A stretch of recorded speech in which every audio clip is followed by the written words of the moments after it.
Una vez más, solo con nuestras voces. Si tú vas en mi barca,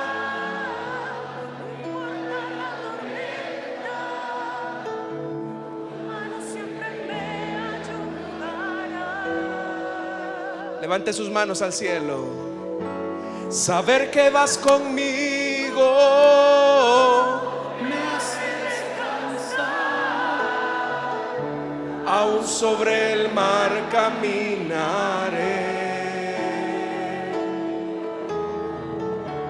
aún sobre las nubes volaré.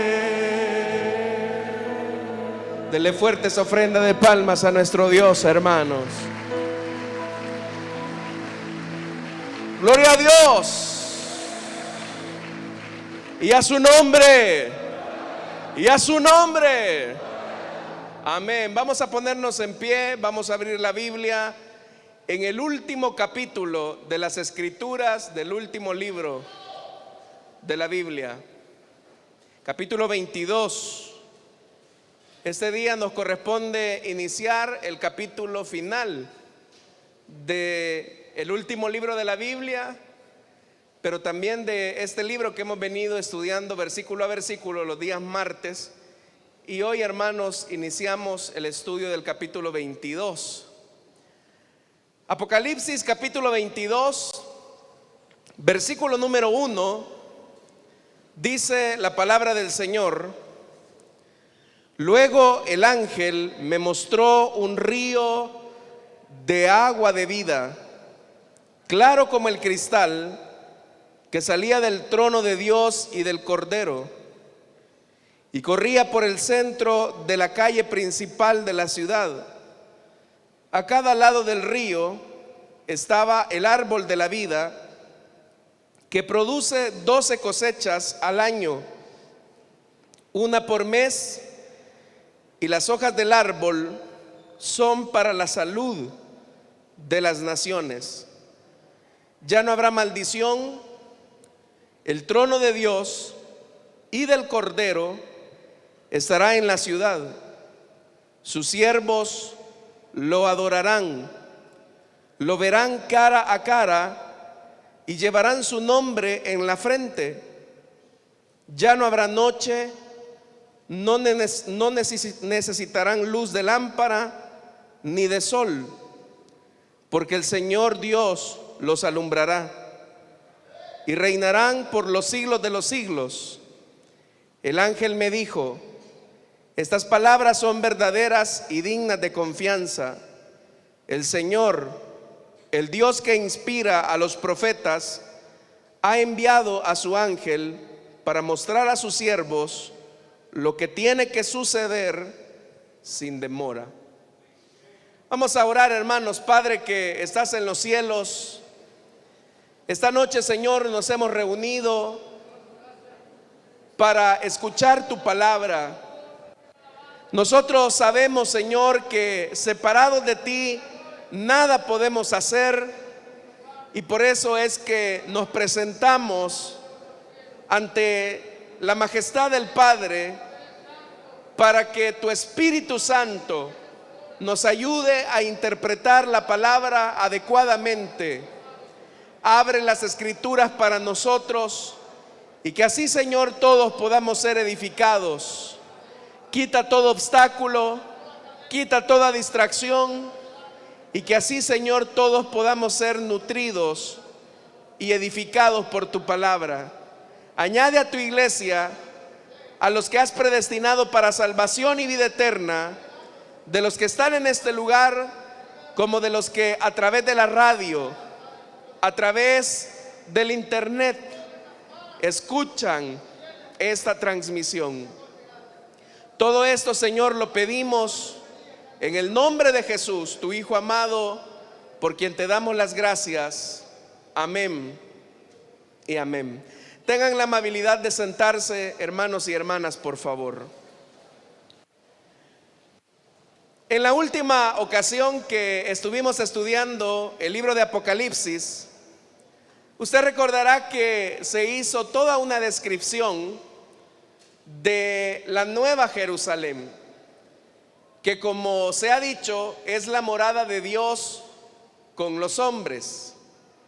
Esa descripción, hermanos, que se hizo alrededor de las murallas, los cimientos, de la perfección cúbica que se ha descrito en el capítulo anterior. Todo eso nos habla de las nuevas condiciones de vida por medio de las cuales el Señor establece su reino y su morada con los hombres. Pero este capítulo 22, hermanos y hermanas, y en estos versículos específicamente, nos van a permitir entrar un poco adentro de la ciudad. Lo que hemos visto hasta el capítulo 21 ha sido la parte exterior de la ciudad y quiénes son los que la integran. Pero ahora el Señor nos va a permitir tener un vistazo de lo que hay dentro de la ciudad y de cómo hay un equilibrio perfecto en la forma de vida que el Señor va a establecer con su pueblo redimido. El versículo 1, que fue con el que iniciamos la lectura, dice: luego el ángel me mostró un río de agua de vida, claro como el cristal, que salía del trono de Dios y del Cordero. A partir de este versículo 1 se van a mostrar tres elementos importantes que van a jugar, hermanos, como íconos de esta descripción. El primer ícono que se describe, por decirlo de alguna forma, es un río cristalino que dice la Biblia que sale del trono de Dios y del Cordero. Entonces el primer ícono o la primera descripción que se hace del interior de la ciudad es un río de agua de vida. En el centro está el trono de Dios y del Cordero. Pero más adelante, en el versículo 2, en la segunda parte, dice que a cada lado del río estaba el árbol de la vida. Entonces usted puede ver, hermanos y hermanas, cómo estas tres figuras aparecen en el interior de la ciudad. Por un lado, el río cristalino, pero como dice la Escritura, que sale del trono de Dios. Y de ese trono, de donde sale el río, más adelante el versículo 2 dice que a cada lado del río hay el árbol, o se encuentran los árboles de la vida en cada uno de los lados del río. Entonces vea, río, el trono en el centro, y a los lados del río el árbol de la vida. Por eso es que muchas personas, y con justa razón lo hacen, al acercarse a estos versículos, dicen que es la descripción del nuevo Edén. Y aunque la Biblia no lo dice, pero la descripción que se hace es correcta. Esto describe el Edén que se tuvo antes de la caída del hombre. Pero digo que es un equilibrio perfecto, porque si lo que se ha descrito es una ciudad, ahora el Señor está mostrando el interior de la ciudad. Y dice: luego el ángel me mostró un río de agua de vida, claro como el cristal, que salía del trono de Dios y del Cordero. Lo que está en el centro de la ciudad, lo que permite la vida de la ciudad, lo que permite la perfección en la ciudad, es el trono de Dios. Porque de ese trono la Biblia dice que sale el río de vida, pero que a cada lado del río se encuentra el árbol de la vida. Entonces lo que Juan nos quiere demostrar es que lo que logra la perfección al interior de la Nueva Jerusalén es que Dios está en el centro de esa ciudad.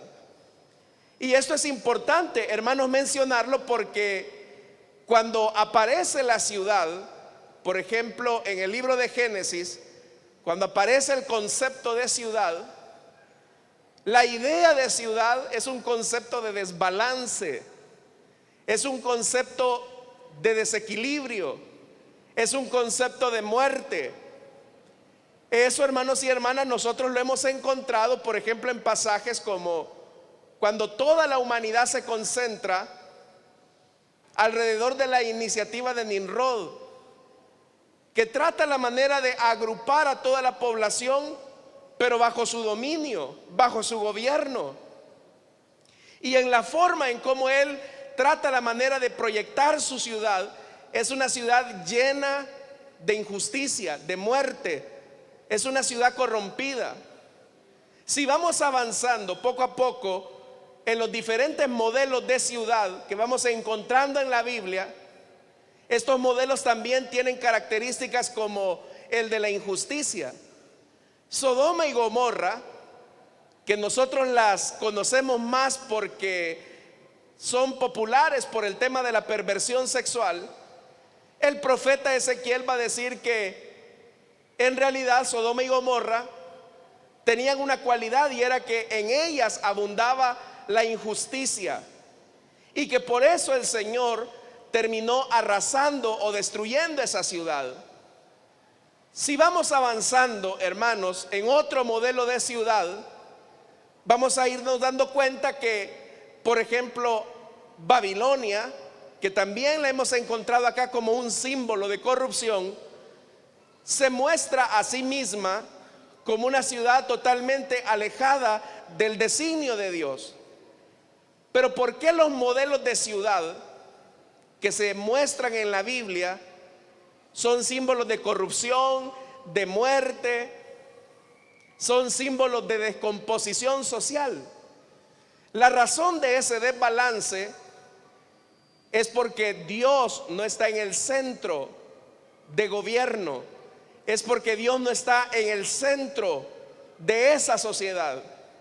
Y toda sociedad, toda ciudad que se construye ignorando la voluntad de Dios para el hombre, ignorando los preceptos de Dios, van a dar como resultado una ciudad o una sociedad totalmente desbalanceada y llena de muerte. Porque donde el hombre gobierna, siempre la característica será la de la muerte, será la del desbalance, será la del desequilibrio. Como ya le dije, hermanos y hermanas, en el capítulo 21 se nos ha mostrado una panorámica desde afuera de la ciudad. Pero en el capítulo 22 nosotros entramos a la ciudad y vamos a encontrar una perfección y un equilibrio. Veamos, hermanos, hasta qué punto llega el equilibrio en la eternidad. Dice el versículo 2: y corría por el centro de la calle principal de la ciudad, a cada lado del río estaba un árbol de la vida que produce 12 cosechas al año, una por mes, y las hojas del árbol son para la salud de las naciones. Entonces, lo primero que vemos es el trono de Dios. Del trono de Dios sale un río, pero ese río atraviesa la plaza principal de la ciudad, atraviesa la calle o la avenida principal de la ciudad. Yo le pregunto a usted, hermanos y hermanas, ¿a dónde usted ha visto una ciudad en el mundo donde la calle principal sea un río, y un río cristalino? Ese río que cruce el centro de una ciudad, ¿dónde lo ha visto usted? Si hay ríos en una ciudad, son ríos contaminados. Y si hay ríos contaminados, eso nos habla de un desbalance en la creación. Porque la prioridad en las ciudades de los hombres son sus propios intereses. Y esos intereses normalmente son intereses de muerte, pero no de vida. Pero lo que vemos nosotros en el modelo de ciudad de Dios, lo que atraviesa la ciudad no es una calle de cemento, es un río cristalino, muy limpio, río que sale del trono de Dios. Eso es importante porque lo que aquí encontramos es una combinación de arquitectura, porque se ha descrito la ciudad, pero con una combinación de medio ambiente. Eso, hermanos y hermanas, usted sabe que es bien difícil de lograr en las ciudades actuales. Porque cuando una ciudad se levanta, lo que ocurre es un desplazamiento del medio ambiente en aras de construir calles de concreto, edificios que se convierten en rascacielos. Hay una gran deforestación, los ríos se secan, el clima comienza a verse afectado, porque el modelo de ciudad de los hombres es un modelo desbalanceado, es un modelo desequilibrado. Cualquier ciudad que usted vea, incluso las de las ciudades más desarrolladas del mundo, muestran un desbalance. Usted puede ir a cualquier capital de las naciones del primer mundo y usted se puede dejar impresionar, hermanos, por los edificios, las avenidas, las calles, y uno se puede sorprender como turista de todas esas cosas. Pero siempre al lado de esos grandes rascacielos, de esas grandes ciudades, uno va a encontrar deforestación, uno va a encontrar cordones marginales de pobreza, manchas urbanas de pobreza, como algunos la llaman. Pero eso, ¿de qué nos habla? De un desbalance. Y en materia de medio ambiente ha habido una destrucción. Pero lo que encontramos en el interior de la ciudad de Dios, una ciudad que Él ha construido, es una ciudad que está armónicamente unida, sí, por un concepto arquitectónico, pero allá hay vida. Pero ¿qué es lo que le da balance a la ciudad? Que en el trono no está el hombre, sino que en el trono está Dios. Es Dios el que le da equilibrio a la eternidad. Eso era precisamente lo que ocurría en el jardín del Edén. Cuando Adán y Eva estaban en su condición de inocencia, ellos no habían pecado, y para ellos la única autoridad en todo ese vasto medio ambiente era Dios. Es decir, que en el centro de la creación no estaba el hombre, estaba Dios. El hombre aprendía de Dios, el hombre se deleitaba en la presencia de Dios, y eso que permitía un equilibrio en todo el medio ambiente, un equilibrio en el clima, un equilibrio en el ecosistema, un equilibrio, hermanos y hermanas, en la fauna, en la flora, porque Dios estaba en el centro. Pero ¿qué pasó cuando la serpiente colocó la tentación hacia el hombre y hacia la mujer, para que ellos se convirtieran en sus propios dioses, para que ellos se sentaran en el trono del Edén? ¿Qué fue lo que ocurrió? Automáticamente eso, hermanos, causó un desbalance en toda la creación, y el deseo de los hombres por posicionarse en un lugar que solamente le corresponde a Dios generó toda la muerte y la destrucción que hasta el día de hoy nosotros conocemos. Es tan desbalanceado nuestro medio ambiente a causa de nuestro pecado, que usted sabe, hermanos, que el desierto sigue todavía ganando terreno. Los desiertos en el mundo cada vez se siguen ampliando, y si a eso le sumamos la deforestación que el hombre tiene que hacer para construir ciudades donde solamente los ricos pueden acceder a ellas, eso continúa generando un desbalance en todo el ecosistema. Y eso no es lo que Dios desea. Porque siendo Dios el Dios de la vida, lo primero que garantiza a Él es lo fundamental. Acá, hermanos, está reflejado por un río. El agua para nosotros, hermanos, nosotros podríamos vivir sin energía eléctrica. Aunque no lo crean los jóvenes, podríamos vivir sin internet. Podríamos vivir sin vehículos. Pero el hombre no puede vivir sin agua. Los animales no pueden vivir sin agua. Las cosechas no se pueden dar si no hay agua. Pero en el interior de la ciudad, lo primero que Dios le muestra a Juan es un río de agua de vida. No es un río contaminado, porque dice más adelante que es tan claro como el cristal. ¿Qué significa esto? Que cuando Dios está en el trono de nuestra vida, nosotros tenemos lo necesario para vivir y tener una vida totalmente saludable. Significa entonces, hermanos, que si nosotros somos parte de un ecosistema desbalanceado, nuestra misma vida está en desbalance si Dios no está en el trono de nuestra existencia. Usted puede tener vida, hablando físicamente. Usted puede tratar la manera de llenar sus necesidades a través de diferentes formas. Pero si en el trono de su vida no está el Señor, su vida es una vida totalmente desbalanceada. Su vida es desbalanceada espiritualmente, emocionalmente. Todo a su alrededor es un desbalance. Por eso es que el Señor muestra la vida como una necesidad en la que hay que colocar a Dios en el centro de la existencia.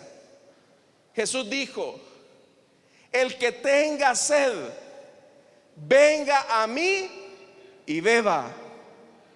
Porque lo que le da vida al hombre no son las riquezas, no es la fama, no es la popularidad, no es la estima de los hombres, sino que lo que auténticamente nos da la vida es que Cristo sea la fuente de nuestra vida total a través de su agua bendita que Él ofrece. Por eso es que Él dijo: el que de mí beba no volverá a tener sed jamás. Él es capaz de saciar nuestra sed. ¿Cuántos hemos bebido del agua de vida eterna, hermanos? Entonces, este río nos habla de su palabra, pero también nos habla de que Dios suple nuestras necesidades. Todas nuestras necesidades están cubiertas en la eternidad. Significa que en la eternidad no habrá hambre, no habrá sed, no habrá tristeza, porque este río cristalino representa que Dios está cubriendo todas nuestras necesidades. Así como el agua es necesaria para la vida, así también Dios nos da lo necesario para tener vida plena.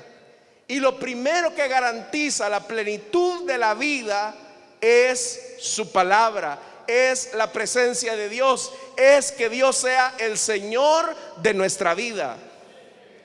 Si Dios está en nuestro trono, deberíamos de tener una vida balanceada, deberíamos de tener una vida equilibrada.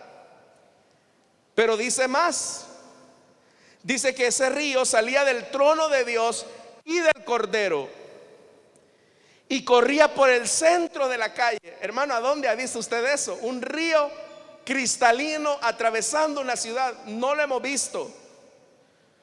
Pero dice que corría por el centro de la calle principal de la ciudad, y a cada lado del río estaba el árbol de la vida, que produce 12 cosechas al año.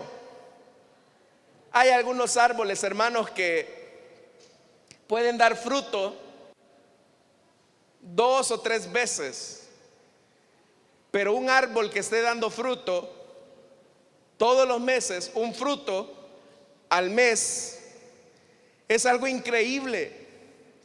Y dice, produce 12 cosechas al año, una por mes. Pero dice la Biblia que ese fruto y aún las hojas del árbol, lo que para nosotros sería desperdicio, dice que las hojas del árbol son para la salud de las naciones. Para nosotros, hermanos, las hojas de un árbol que se desprenden del árbol se convierten en basura. Pero acá la Biblia dice que aún las hojas de los árboles son para la salud de las naciones. Es decir, que en la ciudad de Dios no existe contaminación. Hay una limpieza absoluta. Hay una asepsia absoluta. Hay una higiene total. ¿Y qué nos dice eso? Que si hay una limpieza y una salud absoluta y total, no hay contaminación, es porque Dios está en el trono. Cuando Dios está en el centro de la vida de una persona, no puede haber contaminación, no debería de haber contaminación. Porque la vida de Dios en nuestro ser interior produce, hermanos y hermanas, una estabilidad en todas las áreas de la vida. Antes nosotros, como también se nos dice en el Nuevo Testamento, éramos esclavos de nuestras pasiones, de nuestros deseos. Pero ahora que Jesús está en el trono de nuestra vida, el Espíritu Santo nos ha dado una naturaleza por medio de la cual nosotros podemos vencer la contaminación de la carne. Y tenemos esa lucha. Todos los cristianos tenemos esa lucha, que el pecado nos quiere contaminar. Pero ya en la eternidad, hermanos, ya no hay nada que contamine la vida del ser humano. Es más, lo que el hombre aquí considera como desperdicio o como basura, acá resulta ser, hermanos, que las hojas de los árboles sirven para la salud de las naciones.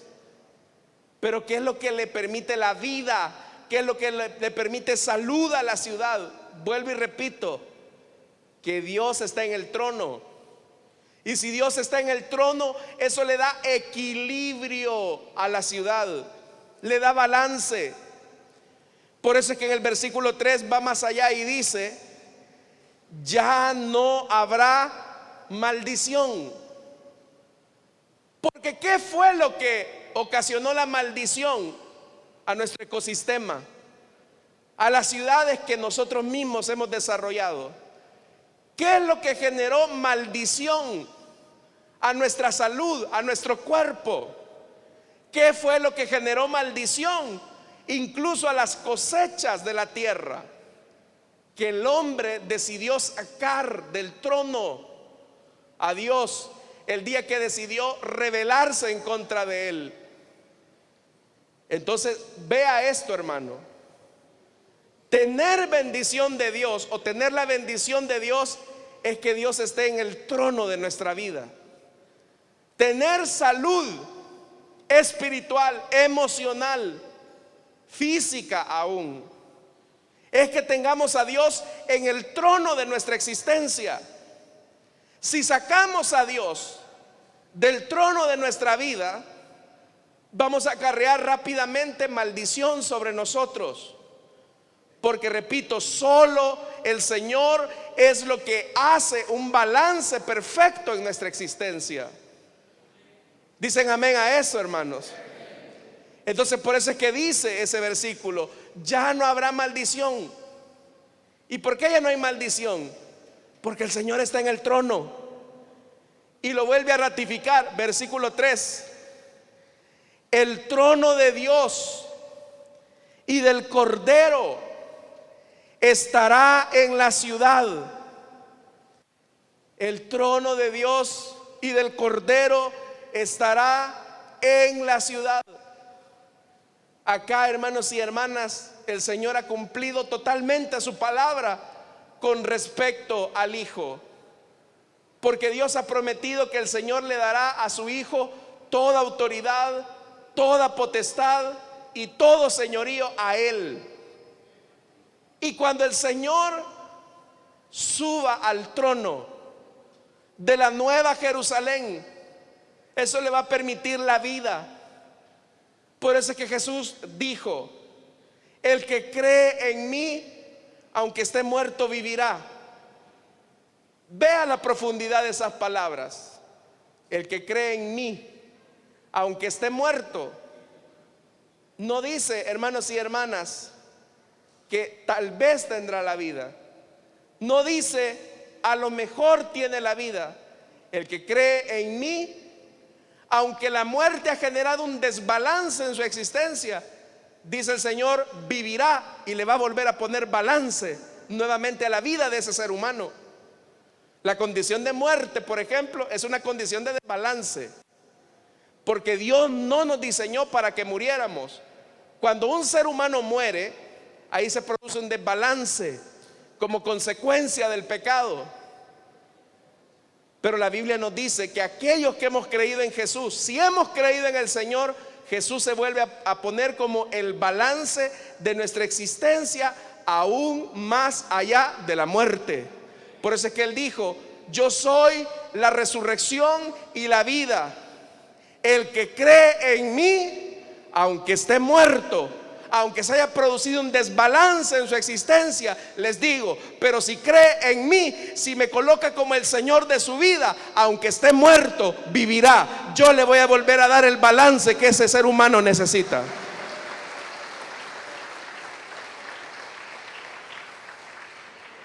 Entonces el señorío de Cristo nos permite tener ese balance. El señorío de Cristo nos permite tener un balance en el matrimonio, nos permite tener un balance en la familia, nos permite tener un balance en nuestras relaciones. El señorío de Cristo nos debe de permitir tener balance en nuestras emociones. Jesús en tu vida debe de ser, hermanos y hermanas, ese equilibrio de todo lo que hagas. Por eso es que se vuelve a repetir lo mismo: el trono de Dios y del Cordero estará en la ciudad. Pero ¿qué significa tener a Dios en el trono de nuestra vida? Dice el versículo 3: sus siervos lo adorarán. Acá también se ha cumplido lo que Jesús dijo, que el Padre busca adoradores que le adoren en espíritu y en verdad. Pero ¿quién es aquel que adora en espíritu y en verdad? El que adora en espíritu y en verdad no es el que mejor canta. El que adora en espíritu y en verdad no es el que mejor entona. El que adora en espíritu y en verdad es el que en su vida siempre hace de Jesús su Señor. Es el que reconoce siempre el señorío de Cristo en su vida. Por eso es que ese versículo dice que sus siervos lo adorarán. Su adoración será una adoración perfecta, porque la adoración que Dios recibe no es, hermanos y hermanas, la que mejor se entona, sino la que sale de un corazón que le ha reconocido como Señor de su vida. Entonces, acá, hermanos, deberíamos de tener un pedacito de cielo en nosotros, porque si Jesús está en nuestra vida y Él es el Señor de nuestra existencia, Él debe de colocar un equilibrio en todas las cosas que hacemos. Una persona que tiene un desbalance en su familia, en su matrimonio, en sus relaciones con los seres humanos, en sus relaciones con los hermanos de la iglesia, quien tiene ese desbalance es porque el señorío de Cristo no está en el centro de su existencia. Por eso es que nosotros debemos de preguntarnos si verdaderamente hemos reconocido a Jesús como Señor. Debemos de preguntarnos si verdaderamente Jesús está en el trono de nuestra vida o simplemente tenemos una tradición religiosa que por costumbre venimos a la iglesia ya. Porque hay mucha gente que va a las iglesias, pero Jesús no es el Señor de su existencia. Al ver sus vidas, sus valores, sus acciones, uno se da cuenta, Jesús no es el Señor de esta persona. Entonces nosotros tenemos que hacernos la pregunta: ¿Jesús está en el trono de nuestra vida, sí o no? Porque quienes entrarán en la ciudad de Dios, en la morada de Dios con los hombres, son los que han colocado ya a Jesús en el trono de sus vidas. Dice más, oiga, lo ratifica más el verso 4. La pregunta que la gente hace: mire, y vamos a ver a Dios cara a cara. Verso 4: lo verán cara a cara. Lo verán cara a cara al Señor. A Dios y al Cordero lo van a ver cara a cara. Pero ¿quiénes serán los que lo van a ver cara a cara? Dice el verso 4: llevarán su nombre en la frente, serán sellados. Vuelve otra vez a hablar del sello del Espíritu, por medio del cual hemos sido adoptados como hijos de Dios. Entonces, ¿quiénes van a ver a Dios cara a cara? Sus hijos, aquellos que han hecho de Jesús el centro de sus vidas, aquellos que han hecho de Jesús el equilibrio en su existencia. Ellos lo van a ver cara a cara. Hermano, ¿se imagina el enorme privilegio que será ver a Dios cara a cara? Yo no sé si usted se alegra por eso. Hay gente que se muere por conocer a una personalidad, pero es un ser humano normal. Pero conocer al Señor, hermano, verlo cara a cara, será un privilegio, será un deleite. Pero repito, lo verán cara a cara aquellos que hayan colocado a Jesús en el trono de sus vidas. Porque ¿qué es lo que le permite a esta ciudad ser una ciudad cúbica, una ciudad perfecta? Que Dios está en el trono. ¿Por qué la tierra está como está? ¿Por qué el mundo está patas arriba? Porque Dios no está en el trono de esas naciones. Está un hombre, y por eso es que hay desbalances.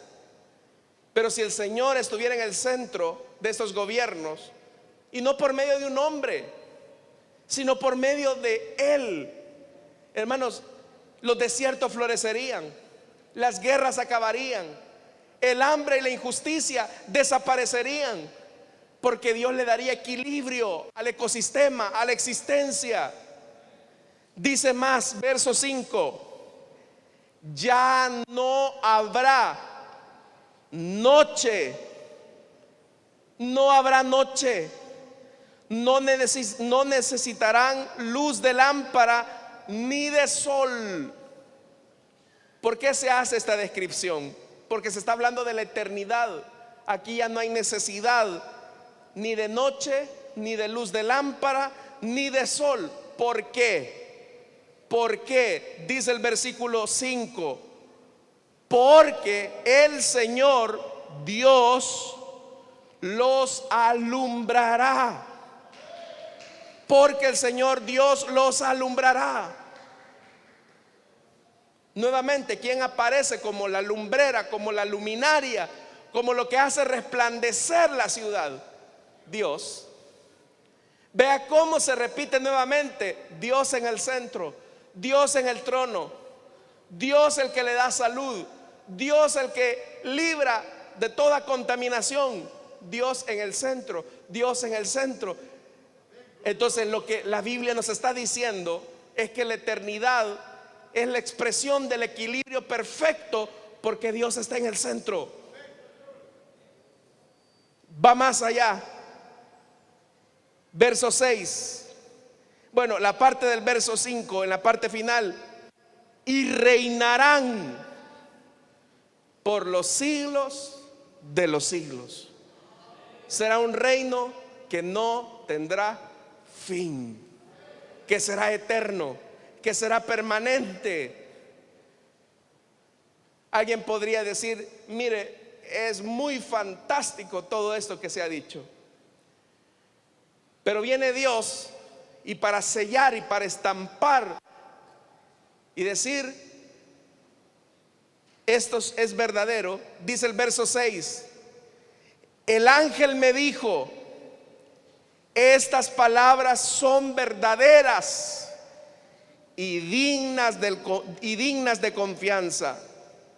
El Señor, el Dios que inspira a los profetas, ha enviado a su ángel para mostrar a sus siervos lo que tiene que suceder sin demora.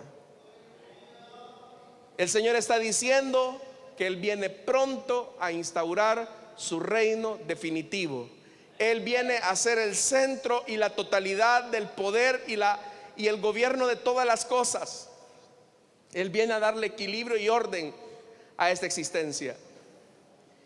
Pero lo visto hasta acá, hermanos, nos deja importantes lecciones. Y es que para que nuestra vida verdaderamente tenga balance, tenga equilibrio, Dios tiene que estar en el trono de nuestra existencia. Si usted quiere ser el Señor de su vida, pues su vida va a ser desbalanceada, su vida va a ser desordenada. Cuando usted se quiere imponer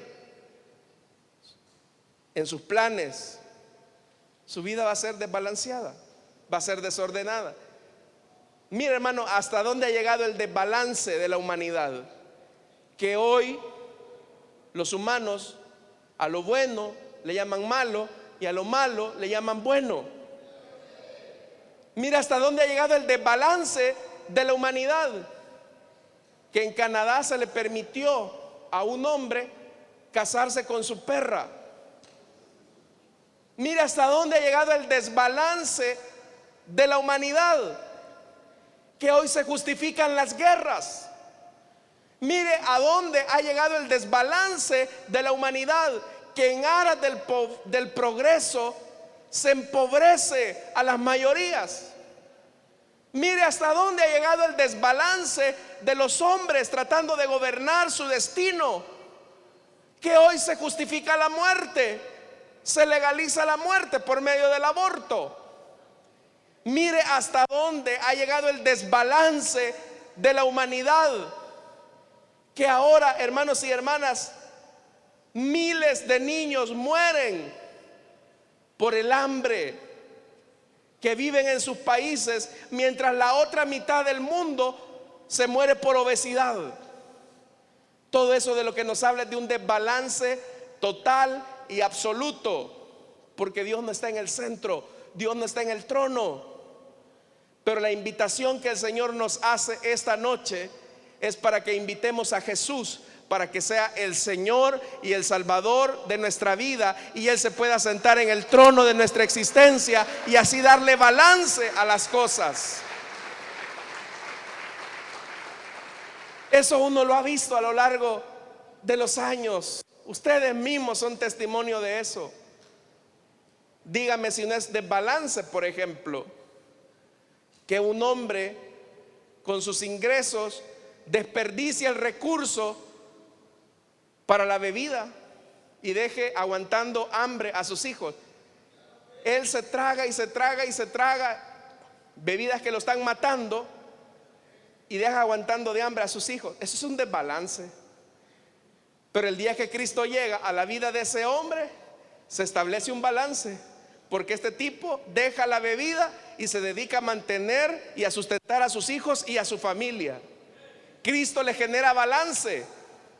¿Cuántos de nosotros, hermanos y hermanas, quizás llevábamos vidas desenfrenadas en el pecado, en la promiscuidad? Mujeres que andaban de hombre tras hombre, tras hombre, tras hombre, tras hombre, tras hombre. La samaritana le decían. Pero el día que Cristo llegó a la vida de esa mujer, ahora esa mujer está dignamente casada y no tiene necesidad de más hombres.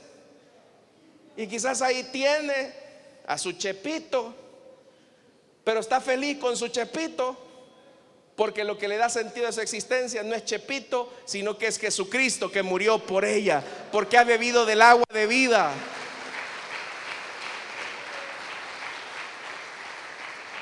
¿Cuánta gente que tiene desbalance en sus emociones por ansiedad, por depresión? El día que vienen a conocer a Cristo, viene el Señor y alinea las emociones y les dice: tu felicidad no se encuentra en una persona, en una circunstancia, sino que el gozo de tu vida es conocerme. Y ahora, hermanos, podemos pasar a tribulaciones, momentos difíciles, pero como lo cantamos hace un momento, mi vida está escondida en Dios. El diablo no la puede tocar, el diablo no la puede tocar, porque mi vida está escondida en Dios. Dicen amén a eso.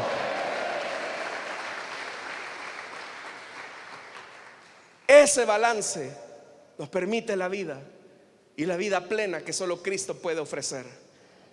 ¿Cuántos tenemos a Jesús como Señor y Salvador de nuestra vida? Bueno, la eternidad le espera, hermanos, en una ciudad perfecta y armónica. El que tenga oídos para oír, que oiga lo que el Señor nos ha dicho esta noche. Amén, hermanos. Vamos a cerrar nuestros ojos, vamos a orar.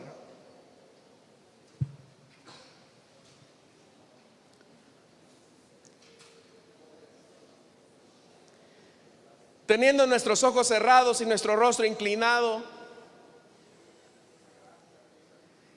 esta noche yo quiero hacer una invitación para aquellas personas, amigos o amigas, que quieren hacer de Jesús el balance de su vida, el centro de su existencia.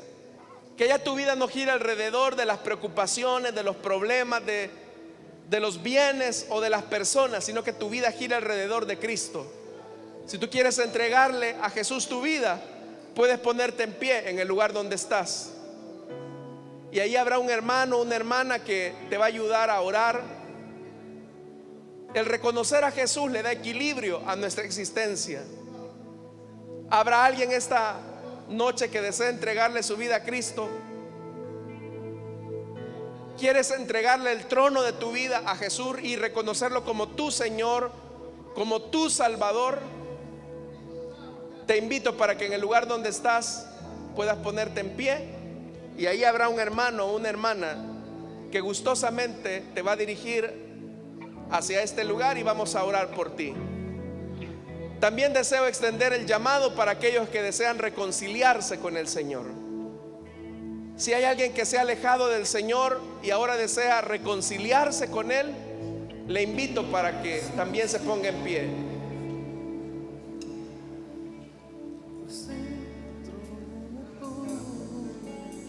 ¿Habrá alguien?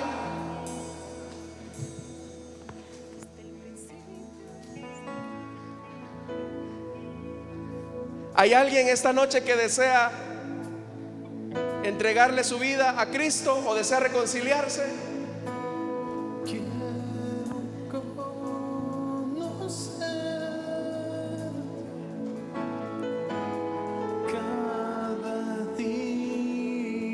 ¿Hay alguien?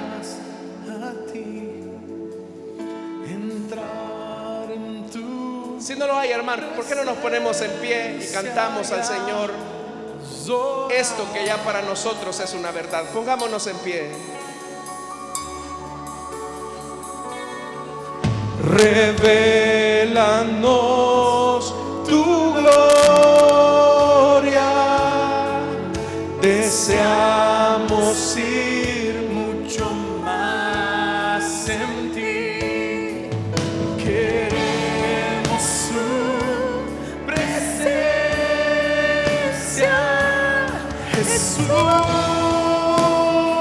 Dígasele de lo más profundo del corazón, hermano.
Levanta tus manos, iglesia.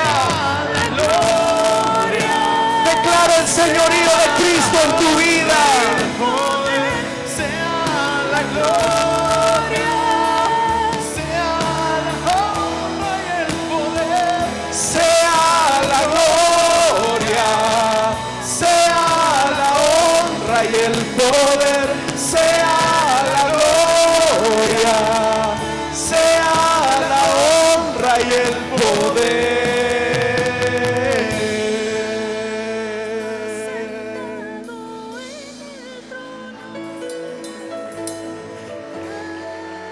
Vamos, adora al Señor. Levanta tu ofrenda de adoración y de palmas a nuestro Dios.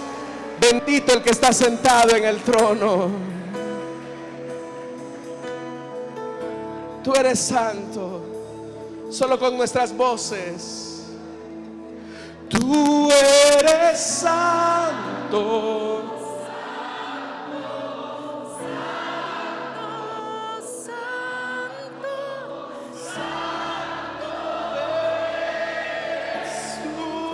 Una vez más. Tú eres santo, santo, santo, santo eres tú. Al que está Sentado en el trono, al que vive para siempre. Sea la gloria, sea la honra y el poder, sea sea la honra y el poder. Tú eres santo. santo, santo, santo. Fuerte, iglesia. Santo eres Tú eres santo, santo, santo, santo, santo eres tú. Tú eres santo, santo, santo, santo, santo eres tú. tú eres santo, Santo, santo, santo, santo eres tú.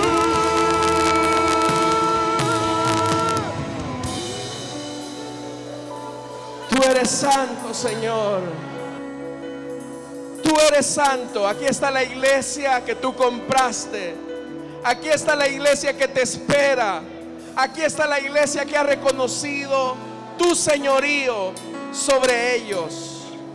Señor amado, nuestro anhelo es verte cara a cara, es verte por la eternidad. Ese es el sentido de nuestra existencia. Por eso la iglesia te rinde honor y te rinde adoración. Y con esta ofrenda de palmas reconocemos tu grandeza, Señor. Reconocemos tu majestad. Déselo fuerte, iglesia.